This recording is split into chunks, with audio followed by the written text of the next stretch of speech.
40 Days with Jesus. අපි හැම වෙලේම දෙවියන් වහන්සේගේ මොන හරි දෙයක් ඉල්ලලා කන්නලව් කරනවා. හැබැයි සමහරක් වෙලාවට අපිට හිතෙනවා දෙවියන් වහන්සේ අපිට අහුම්කම් දෙන්නේ නැහැ කියලා. අපේ ජේසුස් අපිට කියන්නේ ඉල්ලන්න, සොයන්න, තට්ටු කරන්න. ඒ කියන්නේ එකපාරක් ඉල්ලලා නතර වෙන්නට නෙවෙයි.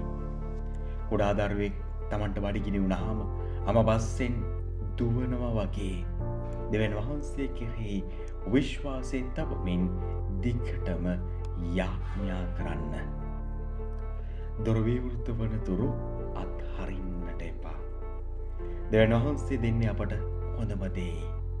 ඔබේ දරුවා සෙල්ලම් කරන්න මොහොත් පිහියක් ඉල්ලුවොත් ඔබ දෙයිද? නැහැ. මොකද ඔබ ඔහුට ආදරේ. අනේ වගේමයි අපේ ස්වර්ගීය පියාණන් වහන්සේ අපිට දෙන්නේ අපිට හානි වන දේ නෙවෙයි.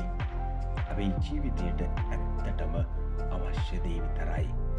ඒ නිසා පිළිතුරක් ප්‍රමාද වෙන්නේ ඔබ කෙරෙහි ඇති ආදරය නිසායි. අවසාන වශයෙන් උන්වහන්සේ කියනවා අනුන් ඔබට කරනවාට ඔබ කැමති දේ ඔබ ඔවුන්ට කරන්න.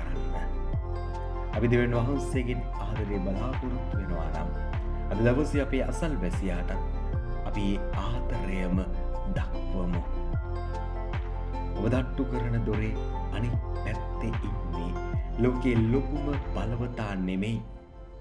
ඔබේ ආදරණීය පියාණන් වහන්සේ. උන්වහන්සේ කිසිම විටක ඔබව හිස් අතින් හරවා යවන්නේ නැහැ. සමහර විට ඔබ ඉල්ලන ගල වෙනුවට උන්වහන්සේ ඔබට පාන් දෙන්න සූදානම් වෙති. ඔබ බලාපොරොත්තු වෙන දේට වඩා දහස් වාරයක් යහපත් දේ උන්වහන්සේගේ ගබඩාවේ තිබෙනවා.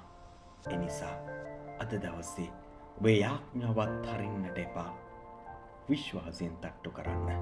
ඒ දොර අනිවාර්යෙන්ම විවෘත වනවාමයි. ජේසුස් පිහිටයි.